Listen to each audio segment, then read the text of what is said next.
பச்சை மொச்சை கடையெல்லாம் வந்து இந்த மாதிரி செஞ்சுட்டு சூடான சாதம் இல்லாட்டி தோசைக்கெல்லாம் வச்சு சாப்பிட்டோம்னு நினச்சிக்கோங்க, அவ்வளோ சூப்பராக இருக்குங்க. ரொம்ப வந்து டேஸ்டியாக இருக்குங்க.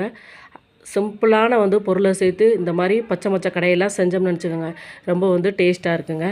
அனைவருக்கும் வணக்கம். நம்முடைய சேனலை சப்ஸ்கிரைப் பண்ண எல்லாருக்குமே வந்து ரொம்ப ரொம்ப வந்து நன்றிங்க. இன்றைக்கி வந்து மதுரை தங்கமிட்டு சமையலில் என்ன பார்க்க போகிறோம்னா, சூப்பரான டேஸ்டியான பச்சை மொச்சை கடையில் தாங்க பண்ண போகிறேன். ரொம்ப ரொம்ப வந்து டேஸ்ட்டாக இருக்குங்க. ஒரு 1/4 கிலோ அளவு வந்து பச்சை மொச்சை எடுத்துக்கிட்டேங்க. நல்லா ஒரு 3 தக்காளி மீடியம் சைஸில் எடுத்துகிட்டு அதையும் பொடிசாக கட் பண்ணி சேர்த்துக்கிட்டேங்க. அது கூடவே வந்து 4-5 பச்சை மிளகா சேர்த்துக்கிட்டேங்க. சேர்த்துட்டு ஒரு 10 பல் பூண்டு சேர்த்துக்கிட்டேங்க. சேர்த்துட்டு பெரிய வெங்காயம் ஒரு வெங்காயத்தை வந்து பொடிசாக கட் பண்ணி சேர்த்துக்கிட்டேங்க. சேர்த்துட்டு அது கூடவே வந்து பாருங்கள், மஞ்சத்தூள் சேர்த்துக்கிட்டேங்க. மஞ்சத்தூள் சேர்த்த பின்னாடி தேவையான அளவு வந்து உப்பு சேர்த்துட்டு இந்த பயிர் வேகிற அளவுக்கு வந்து தண்ணி சேர்த்துட்டு குக்கர் மூடி போட்டு கரெக்டாக வந்து ஒரு 4-5 விசில் விட்டு எடுத்துக்கிடலாங்க. அப்போ தான் வந்து அந்த பச்சை மொச்சை வந்து நல்லா வெந்து வருங்க.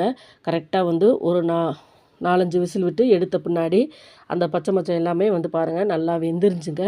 வெந்த பின்னாடி நல்லா வெந்துருந்துச்சு. இப்போ வந்து அந்த தண்ணியை மட்டும் நம்ம வந்து தனியாக வந்து இருத்துட்டு அந்த பச்சை மொச்சையை வந்து நம்ம வந்து கடைஞ்சி எடுத்துக்கிறணுங்க.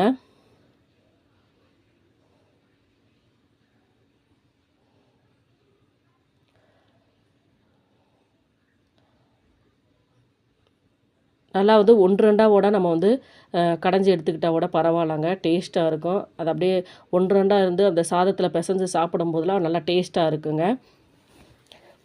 இப்போ நல்லா வந்து அந்த பச்சை மொச்சையை வந்து நல்லா கடைஞ்ச பின்னாடி அந்த தண்ணியும் வந்து அதில் சேர்த்துக்கிறணுங்க. சேர்த்துட்டு இப்போ வந்து தாளிப்பு கொடுத்துக்கலாங்க. பாருங்கள், மண் சட்டியில் தாங்க இன்றைக்கி வந்து செய்ய போகிறேன், தாளிப்பு கொடுக்க போகிறேன். கரெக்டாக வந்து ஒரு 1½ ஸ்பூன் அளவு வந்து எண்ணெய் சேர்த்துக்கிட்டேங்க. கொஞ்சமாக கடுகும் ஜீரகம் சேர்த்துக்கிட்டேங்க. அது கூடவே பாருங்கள் 2 காஞ்ச மிளகா சேர்த்துக்கிட்டேங்க. காஞ்ச மிளகா சேர்த்த பின்னாடி கருவேப்பிலை பாருங்கள், கருவேப்பிலை சேர்த்துக்கிட்டேங்க. இந்த கடையலுக்கு வந்து கொஞ்சம் சின்ன வெங்காயம் சேர்த்து தாளித்து போட்டோம்னு வச்சுக்கோங்க, ரொம்ப வந்து டேஸ்ட்டாக இருக்குங்க. ஒரு 10 சின்ன வெங்காயத்தை வந்து எடுத்து நல்லா பொடிசாக கட் பண்ணி சேர்த்துக்கிட்டேன் பாருங்கள். சேர்த்துட்டு ஃபஸ்ட்டே வந்து நம்ம வந்து பச்சை மொச்சை வேக வைக்கும்போது வந்து பூண்டு சேர்த்துருந்தோங்க. இப்போ வந்து இந்த தாளிப்புக்கு வந்து பூண்டை வந்து நல்லா தோலோடு இடித்து சேர்த்து எண்ணெயில் வதக்கி போட்டோம்னு நினச்சிக்கோங்க, நல்லா ஒரு வாசமாகவும் இருக்கும், நல்லா டேஸ்ட்டாகவும் இருக்குங்க.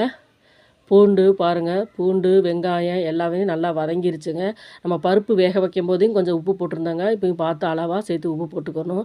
உப்பு போட்ட பின்னாடி அது கூடவே வந்து பெருங்காயத்தூள் கொஞ்சம் சேர்த்துக்கிட்டேங்க. ஏன்னா பச்சை மொச்சை வந்து கொஞ்சம் வாய்வுங்க, அதனால் வந்து கொஞ்சமாக வந்து பெருங்காயத்தூள் சேர்த்துக்கிட்டேங்க. சேர்த்துட்டு நல்லா மிக்ஸ் பண்ணிவிட்டு நம்ம வந்து மசிச்சு வச்சுருந்தோம் பார்த்தீங்களா, அந்த பச்சை மொச்சையை வந்து கடையில் வந்து சேர்த்துக்கிறணுங்க. சேர்த்துட்டு நல்லா கொதிக்க விட்டுட்டு அப்படியே இறக்கிடணுங்க. ரொம்ப ரொம்ப வந்து டேஸ்ட்டாக இருக்குங்க. சூடான சாதத்துலேயோ இல்லாட்டி தோசைக்கெல்லாம் வந்து நம்ம வந்து இதை வந்து ஊற்றி தொட்டு சாப்பிட்டோம்னு நினச்சிக்கோங்க, அவ்வளோ டேஸ்ட்டாக இருக்குங்க. இதே மாதிரி நீங்களும் செஞ்சு பாருங்களேன், ரொம்ப ரொம்ப வந்து டேஸ்ட்டாக இருக்குங்க. லைட்டாக வந்து கொதி வந்த உடனே நம்ம வந்து இறக்கிடணுங்க.